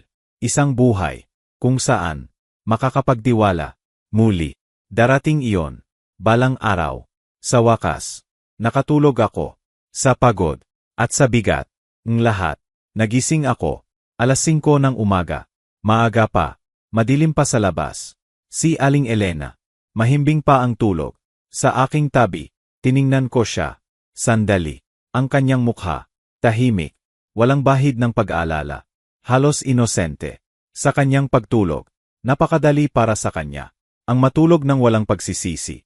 Napakadali. Ang mamuhay ng puno ng kasinungalingan. Nang walang anumang nararamdaman. Bumangon ako. Nang walang ingay. Maingat. Para hindi siya magising. Nagbihis ako. Inihanda ko. Ang isang maliit na maleta. May mga damit. Para sa ilang araw. Sinunod ko ang payo ni Ate Miguel. Hindi ako dapat naroon. Kapag natanggap niya ang notification. Nag-iwan ako ng isang simpleng tala. Sa kusina, walang drama. Kinailangan kong umalis ng maaga. Dahil sa trabaho, may mga meeting. Buong araw. Malamang. Gabi na ako makakauwi. Mahal kita. Ang huling 2 salita. Iyon. Mahal kita. Nagsunog sa aking lalamunan. Habang isinusulat ko. Pero, kailangan kong panatilihin ang ilusyon. Hanggang sa huling sandali. Umalis ako sa bahay. Habang madilim pa ang kalangitan. Ang bukang liwayway. Nagsisimula pa lang. Sa kulay rosas. Nakarating ako sa opisina ni Ate Miguel. 7:00 ng umaga. Maaga. Pero, nandoon na siya. May cap. At ang lahat ng dokumento. Nakaayos. Sa kanyang mesa. Mukha kang pagod, Ricardo, sabi niya. Tiningnan niya ako. Nakatulog ka ba? Umiling ako. Hindi ko magawa, pinsan. Tumango siya. May pag-unawa. Gayon. Matatapos na ito, Ricardo. Bago mag-10:00, naihain na natin ang lahat. Sa tanghali, maipaalam na sa kanya. Nang opisyal, magbukas ka ng bagong bank account. Gayon din, ilipat mo kung ano ang pwede mong ilipat. Bago niya, subukang ubusin kung ano ang natitira. Pumunta kami, magkasama, sa korte. Isang malaking gusali, nagawa sa kulay abong bato. Matayog, matibay. Umakyat kami sa hagdanan. Pumasok sa mga opisina, kung saan ang hangin umaamoy ng lumang papel, at mga legal na desisyon. Inihain ni Ate Miguel ang lahat ng dokumento, ang demanda sa diborsyo, ang mga ebidensya ng pandaraya, ang mga bank statements, ang mga larawan ng investigador, ang mga audio recording. Lahat, perpektong nakaayos, nakalabel, imposibleng tanggihan. Sinuri ng sekretarya ng korte. Bawat dokumento, ang kanyang mga mata, lumaki, sa bawat pahina. Napakakumpleto nito, komento niya. Ngumiti si Ate Miguel. Professional. Siniseryoso namin ang kasong ito. Sinilyuhan ng sekretarya ang mga dokumento, gamit ang opisyal na selyo. Ayos na ang lahat. Ang notification, ibibigay. Gayon, bago magtanghali, naramdaman ko, may lumuwag, sa aking dibdib, ginhawa, na may halong takot. Wala nang balikan. Gayon, lumabas kami. Sa korte, inilagay ni Ate Miguel ang kanyang kamay sa aking balikat. Gayon, ang mahirap na bahagi, sabi niya. Maghintay. Lumayo ka sa bahay. Huwag mong sagutin ang kanyang mga tawag. Kaagad, kapag tumawag siya, hayaan mo siyang iproseso. Mag-isa. Sa loob ng ilang oras. Kapag sa wakas, kinausap mo siya, panatilihin mong kalmado. Anuman ang sabihin niya. Huwag kang magpadala sa kanyang galit. Tumango ako. Naiintindihan ko. Pumunta ako sa isang hotel, isang maliit at diskretong hotel sa kabilang dako ng syudad. Nagrenta ako ng isang kwarto para sa isang linggo. Inilagay ko ang aking mga gamit. Naupo ako sa kama. Tiningnan ko ang aking telepono. 11:00 ng umaga. Anumang sandali, si Aling Elena ay tatanggap ng bisita mula sa opisyal ng korte. Anumang sandali, ang kanyang mundo ay sasabog. 11:30, tanghali, 2:15. Ang aking telepono, nanatiling tahimik. Baka, naisip ko, na-delay ang opisyal. Baka, wala siya sa bahay. 2:30. Pagkatapos, nag-vibrate ang aking telepono. Si Aling Elena. Hinayaan ko itong mag-ring. Minsan, 2 beses, 3 beses. Mga missed calls. Nagpatong-patong. Pagkatapos, dumating ang mga mensahe. Ano ba ito, Ricardo? Sigaw ng text. Sagutin mo ang telepono. Kailangan kitang kausapin ngayon. Hindi mo pwedeng gawin ito. Ito ay mali. Tawagan mo ako agad. Patuloy ang pagdating ng mga mensahe. Bawat isa, mas desperado, kaysa sa nauna. Ramdam ko, ang kanyang takot, sa mga uppercase na salita. Ang opisyal, dumating na, naipaalam na sa kanya. Sumabog na ang bomba. Naghintay ako, 1 buong oras. Hinayaan ko, na lumubog, ang katotohanan, sa kanya. Sa wakas, 1:30 ng hapon. Tinawagan ko siya. Sinagot niya. Sa unang ring, nasaan ka? Sigaw niya, ang kanyang boses. Purong galit. Ano itong demanda sa diborsyo? Ano itong tungkol sa pandaraya? Nababaliw ka na ba? Pinanatili kong kalmado. Ang aking boses. Halos malamig. Hindi ako nababaliw, Elena. Napakatino ko. Malamang. Sa unang pagkakataon. Sa loob ng 15 taon. Tumahimik siya. Sandali. Pagkatapos. Nagbago. Ang kanyang tono, naging malambing, tila umiiyak. Mahal, hindi ko maintindihan. Bakit mo ito ginagawa? Pwede naman tayong mag-usap. Anuman ito, pwede nating ayusin. Wala nang ayusin, sagot ko. Alam ko na ang lahat, Elena. Alam ko ang tungkol sa mga lihim na bank accounts. Alam ko ang tungkol sa mga ari-arian na nakapangalan sa iyong mga magulang. Alam ko ang tungkol sa mga transfer sa ibang bansa. Alam ko na hindi sila kailanman nagkasakit. Alam ko si Benjo. Alam ko ang lahat. Isa pang katahimikan. Mas mahaba ito. Narinig ko siya. Mabilis na humihinga. Sa kabilang linya. Sa wakas. Nagsalita siya. Ang kanyang boses. Halos bulong. Paano? Hindi mahalaga, sabi ko. Ang mahalaga. May patunay ako. Ng lahat. Mga recording. Dokumento. Mga laawan. Lahat. Perpektong na dokumento. At lahat, nasa kamay na, ang korte, at ng aking abogado. Nagsimula siyang umiyak. Malalakas. Dramatiko. Ricardo, pakiusap. Ito ay hindi pagkakaunawaan. Pwede kong ipaliwanag ang lahat. Hayaan mo akong magpaliwanag. Nagkaroon ka ng mga taon. Para magpaliwanag, sagot ko. Mga taon. Para maging tapat. Pinili mong magsinungaling. Pinili mong magnakaw. Pinili mong magtaksil. Gayon. Harapin mo ang mga kahihinatnan. Nagbago ulit siya ng taktika. Nawala. Ang lambing. Ang kanyang boses. Naging lason. Pagsisisihan mo ito. Lalaban ako. Kukuha ako ng pinakamagaling na abogado. Iwanan kitang walang anuman. Nangangako ako. Subukan mo, sabi ko. Kalmado. May ebidensya ako. Ng pandaraya. Nalampas. Sa 1-0 milyon. Suwerte ka nga. Nadiborsyo lang. At pagbawi ng ari-arian. Ang hinihingi ko. Maaari pa akong magsampa ng kriminal na kaso. Maaari ko pa ring gawin yon. Huminto siya. Ang lason. Nawala. Napalitan. Ang takot. Hindi. Hindi mo gagawin yon. May pinagsamahan tayo. Minahal mo ako noon. Minahal kita, kumpirma ko. Minahal ko ang babae. Na akala ko'y ikaw. Pero, hindi siya kailanman nag-exist. Hindi ba, Elena? Isang karakter lang. Na ginampanan mo.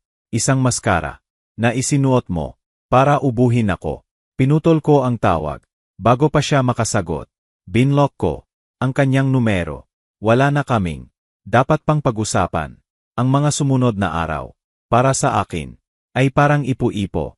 Sinubukan ni Aling Elena. Nakontakin ako. Sa lahat ng paan. Mga mensahe. Mula sa hindi kilalang numero. Mga email. Mga mensahe sa social media. Lahat desperado. Ang ilan. Nagsusumamo. Ang ilan. Nagbabanta. Binalewala ko ang lahat. Malinaw na itinuro ni Ate Miguel. Lahat ng komunikasyon ay dapat dumaan sa mga abogado. Gayon, nagpadala si Aling Cristina, ang investigador, ng mas maraming impormasyon. Pumunta si Aling Elena para makipagkita kay Kuya Benjo. Agad, pagkatapos, na ipaalam sa kanya, ipinapakita sa mga larawan na nasa parking lot sila. Ang opisina ni Kuya Benjo. Si Aling Elena. Umiyak. Si Kuya Benjo. Hawak ang kanyang ulo. Pareho silang balisa. Ang kanilang perpektong plano. Nagkawasak. Sa harap ng kanilang mga mata. May nadiskubre din si Aling Cristina. Mas malalim na investigasyon. Tungkol kay Kuya Benjo. Lumabas. Na may utang siya. Sa pagsusugal. Malaki. Halos 2.5 milyon. Sa mga mapanganib na tao. Gayon. Ang lahat. Ay mas nagkaroon ng saysay. Desperado si Kuya Benjo. Para sa pera. Si Aling Elena. Ang kanyang kapatid. Nagkasabwatan sila. Gagamitin nila. Ang aking pera. Para bayaran. Ang utang niya. At bumuo. Ang bagong buhay. Para sa kanya. 2 ibon. Sa isang bato. Inihain ni Ate Miguel. Ang lahat ng karagdagang impormasyon na ito. Sa korte. Ang kaso. Lumalakas. Araw-araw. Sinubukan ng mga abogado ni Aling Elena na makipagnegosasyon. Gusto nila ng isang out-of-court settlement. Tinanggihan ni Ate Miguel. Bawat alok. Pupunta ito sa paglilitis, sabi niya sa akin. Alam nilang talo sila. Sinusubukan lang nilang bawasan ang pinsala. Pero, hindi natin sila bibigyan. Ang ganoong luho. 1 linggo. Matapos ang unang notification.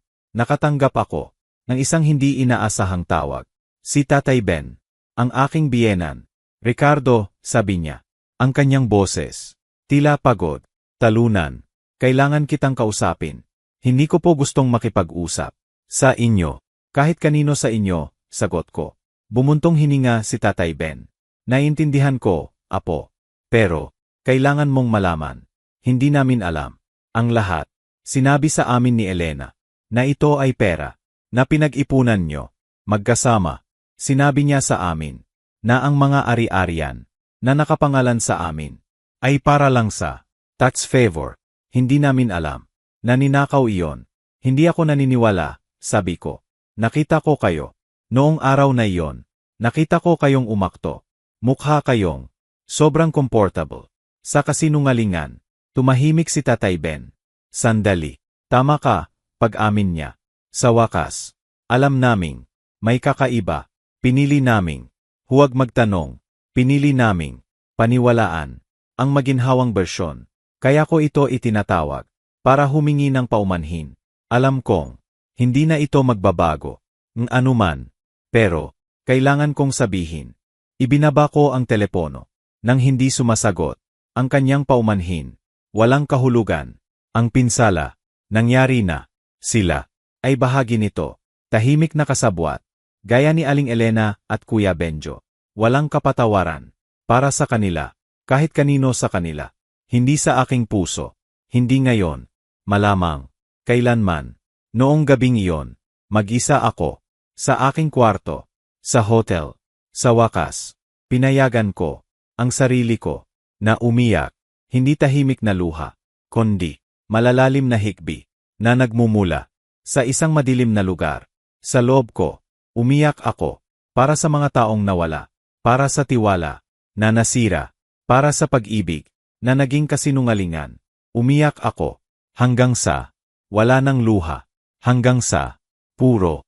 Walang laman. Na lang. Ang natitira. At sa walang laman na iyon. May nakita ako. Malinaw. Determinasyon. Layunin.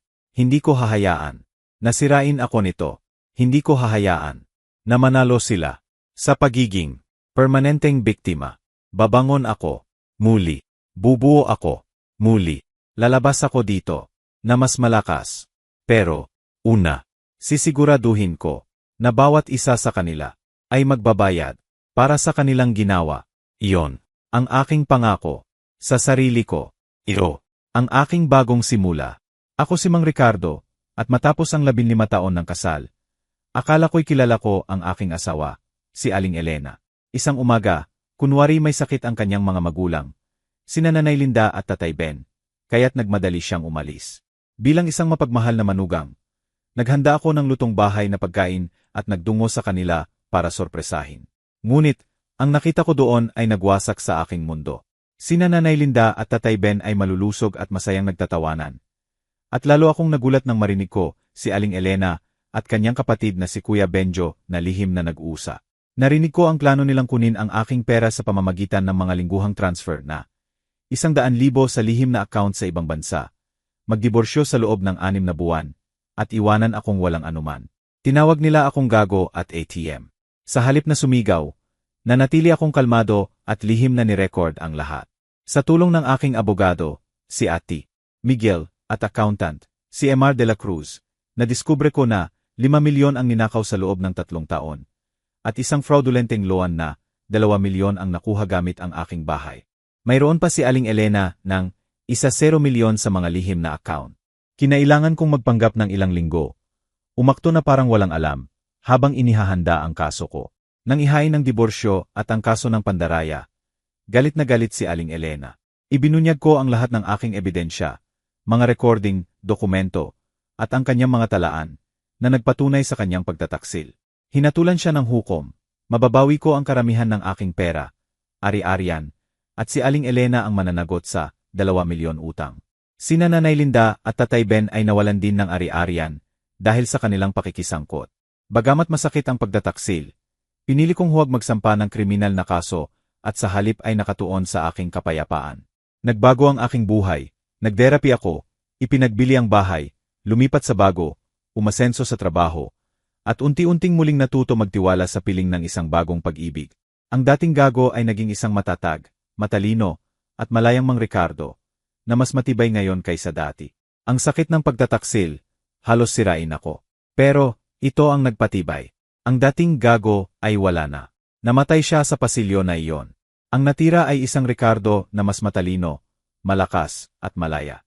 Hindi ko pinansin si Aling Elena nang tangkain niyang makipag-ugnayan. Wala na akong kailangang marinig. Ngayon, nagde-date ako kay Tanya, dahan-dahan, natututong magtiwala ulit. Natutunan ko, ang tiwala ay kailangang kitain. Ang pag-ibig, kailangan ng respeto. Nawalan ako ng pera at taon, pero hindi ang aking dangal, kakayahang bumangon, o kinabukasan. Ako'y survivor, Mang Ricardo. Ang aking kwento, nagsisimula pa lang.